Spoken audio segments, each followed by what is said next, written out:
World Cup, and we have a draw with Spain.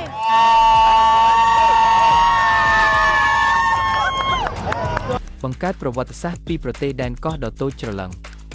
ព្រឹត្តិការណ៍ FIFA World Cup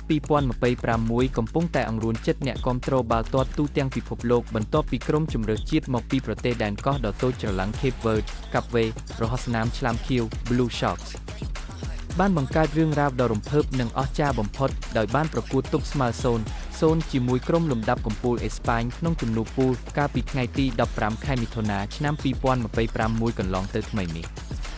តើអ្នកដឹងទេថាប្រទេស Cape Verde មានភាពអស្ចារ្យអ្វីខ្លះបានជាអាចធ្វើឲ្យពិភពលោកភ្ញាក់ផ្អើលយ៉ាងនេះប្រទេសដែនកោះដ៏តូចនេះ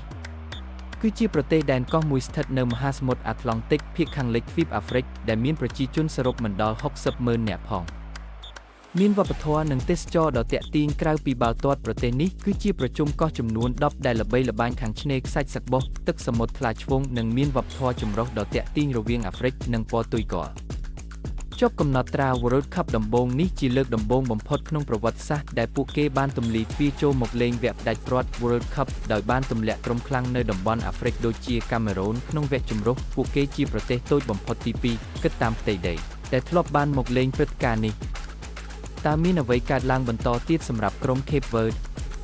ជាមួយនឹងការដណ្ដើមបានមួយពិន្ទុដ៏មានតម្លៃក្នុងការបង្ហាញខ្លួនលើកដំបូងបំផុតក្នុងប្រវត្តិសាស្ត្រ World Cup របស់ពួកគេក្រុមរហស្សនាមឆ្លាមខៀវ The Sharks នឹងផ្ដល់ទំនុកចិត្តឲ្យខ្លួនឯងកាន់តែខ្លាំងក្នុងការស្វែងរកពិន្ទុបន្ថែមទៀតដើម្បីដណ្ដើមយកកៅអីឡើងទៅវគ្គបន្ទាប់ Knockout ជាប្រវត្តិសាស្ត្រក្នុងការប៉ុនប៉ងលើកទី1នេះបើស្រឡាញ់ពេញចិត្តសូមចុច Follow ម្នាក់មួយផងជួបគ្នានៅវីដេអូក្រោយ